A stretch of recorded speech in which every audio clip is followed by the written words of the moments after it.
नमस्कार दोस्तों, हर हर महादेव। तो कैसे हैं आप सब? आशा करती हूँ आप सब बहुत अच्छे होंगे। तो दोस्तों, सावन अधिक मास में पूज्य गुरुजी पंडित प्रदीप मिश्रा जी ने हम सभी के लिए एक विशेष उपाय बताया है। उन्होंने अपनी श्री शिव महापुराण की कथा के दौरान अष्टमी तिथि के दिन किया जाने वाला बहुत ही विशेष उपाय हम सबको बताया है। जो इस समय मैनपुरी में कथा चल रही है, उसी कथा में गुरु जी ने ये वाला उपाय बताया है, जो आपको कई वर्षों के बाद करने को मिलेगा। गुरु जी ने बताया है कि अगर ये अचूक उपाय आप अपने घर पर ही करते हैं तो आप यकीन मानिए कि आपके जीवन में धन धान्य की समस्या तो हमेशा के लिए ही समाप्त हो जाएगी। अगर आपके घर में किसी सदस्य को कोई बीमारी है, किसी रोग से परेशान हैं, या फिर आप किसी बड़े संकट से घिरे हुए हैं, आप बहुत ज़्यादा परेशानी में हैं, आप धन प्राप्ति करना चाहते हैं और आपको धन प्राप्त नहीं हो रहा है, आपका दुर्भाग्य आपका पीछा नहीं छोड़ रहा है, गुरु जी ने कहा है कि आपको कई वर्षों के बाद ये मौका मिला है, तो आपको ये खास उपाय ज़रूर करना चाहिए। तो चलिए अब जान लेते हैं कि क्या है वो उपाय। लेकिन इससे पहले मेरी आप लोगों से रिक्वेस्ट है कि अगर आप लोगों को मेरा आज का वीडियो पसंद आता है तो इसे लाइक करके हमारे चैनल को सब्सक्राइब ज़रूर कर लीजिएगा। तो दोस्तों, पूज्य गुरु जी ने अपनी कथा में बताया था कि अधिक मास एक ऐसा मास होता है जिसमें अगर आप कोई भी उपाय पूरी श्रद्धा और विश्वास से अगर करते हैं तो आपकी मनोकामना बहुत ही जल्द पूरी हो जाती है। और सावन के महीने में पड़ने वाला ये अधिक मास हमारी समस्त मनोकामनाओं को पूर्ण करता है, ऐसा पूज्य गुरु जी बताते हैं। गुरु जी ने हम सबके लिए अधिक मास में करने वाला बहुत ही सुंदर, बहुत ही आसान उपाय बताया है। आपको सिर्फ इस वीडियो को ध्यान से देखना है और इस उपाय को समझते जाना है, सुनते जाना है। ज़्यादा कुछ आपको नहीं करना है, क्योंकि ये उपाय आपको कई वर्षों के बाद करने का मौका मिला है। ये आपकी सभी मनोकामनाओं को पूर्ण करता है, आपके जीवन के सभी दुर्भाग्यों को समाप्त करके सुख, समृद्धि तथा वैभव की प्राप्ति करवाता है।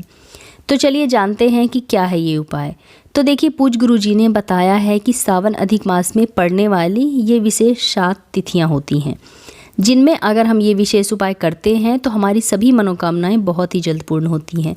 तो ये उपाय आपको सिर्फ इन 7 तिथियों में ही करना है। तो वो 7 तिथियां कौन सी हैं, तो मैं अब आप लोगों को बताती हूँ। आपको ये उपाय पंचमी तिथि में करना है, अष्टमी तिथि में करना है, एकादशी तिथि में करना है, प्रदोष तिथि में करना है, मासिक शिवरात्रि के दिन करना है, अमावस्या तिथि में करना है और पूर्णिमा तिथि में आपको ये उपाय करना है। पंडित जी ने इन 7 तिथियों में ये उपाय करने के लिए बताया है। तो आइए अब जान लेते हैं कि ये तिथियां कब कब पड़ रही हैं। तो आइए हम आपको ये भी बताते हैं कि इन तिथियों में से अगर आप किसी भी एक दिन ये उपाय कर सकते हैं तो ज़रूर करिए। अगर आप ये उपाय पंचमी तिथि को कर रहे हैं तो पंचमी तिथि 6 अगस्त को पड़ रही है। अगर आप ये उपाय अष्टमी तिथि के दिन कर रहे हैं तो अष्टमी तिथि पड़ रही है 26 जुलाई को और 9 अगस्त को। अगर आप ये उपाय एकादशी को करना चाहते हैं तो 29 जुलाई और 12 अगस्त को एकादशी तिथि पड़ रही है। अगर आप ये उपाय प्रदोष को करना चाहते हैं तो आप 30 जुलाई को और 13 अगस्त को कर सकते हैं। अगर आप मासिक शिवरात्रि के दिन ये उपाय करना चाहते हैं तो 14 अगस्त के दिन आप ये उपाय कर सकते हैं। और अगर आप ये उपाय अमावस्या तिथि के दिन करना चाहते हैं तो 16 अगस्त को आप ये उपाय कर सकते हैं।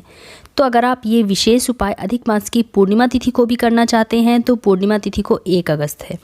जितनी भी तिथियां और डेट्स आपको बताई गई हैं उनमें से सिर्फ एक दिन ही आपको ये उपाय करना है।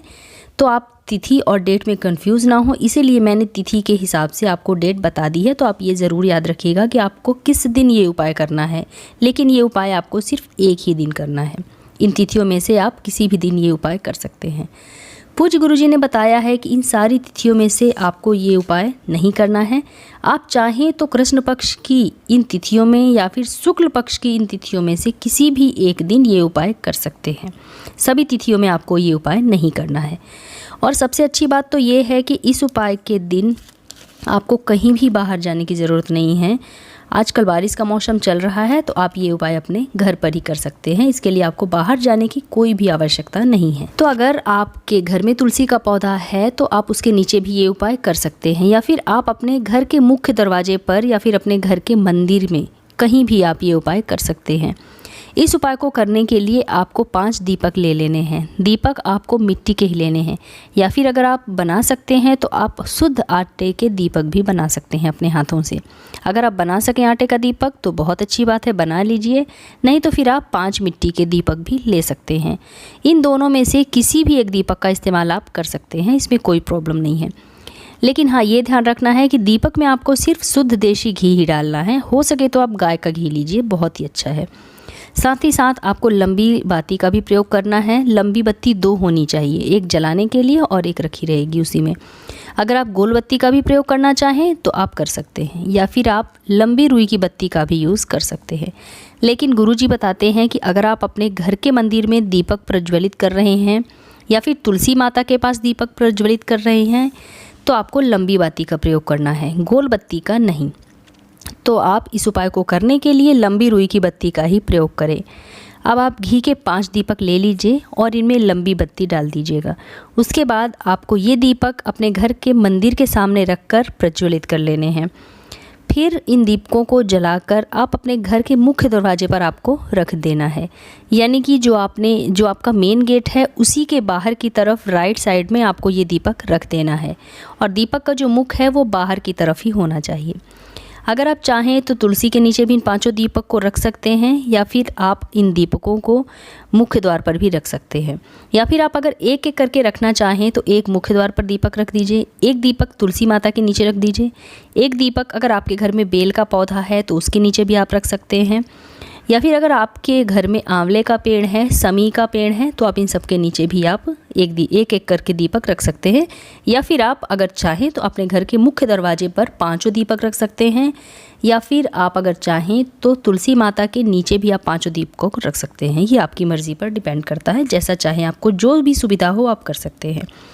इस प्रकार से आपको 5 दीपक को रख देना है। जो भी शुभ पौधे हैं आपके घर में लगे हुए हैं आप उनके नीचे भी एक एक दीपक रख सकते हैं, या फिर आप अपने घर के मुख्य दरवाजों पर 5 दीपक रख सकते हैं। तो आप जहाँ पर सुविधा हो आप रख दीजिए।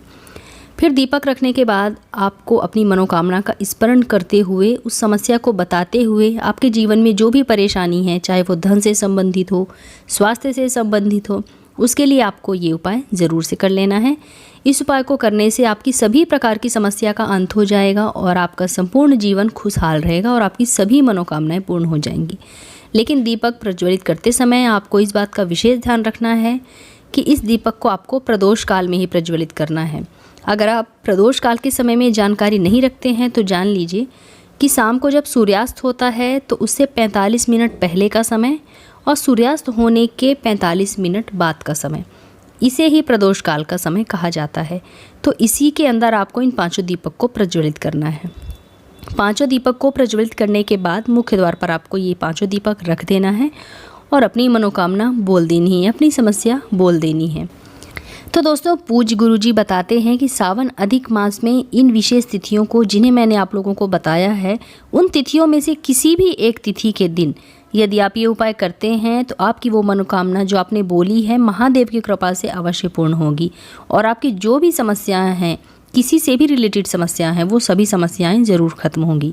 तो दोस्तों, ये उपाय बहुत ही आसान है, बहुत ही खास उपाय है, तो आप ये उपाय ज़रूर करें।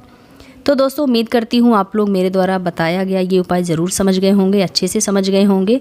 तो मिलते हैं अपने नेक्स्ट वीडियो में, तब तक के लिए नमस्कार।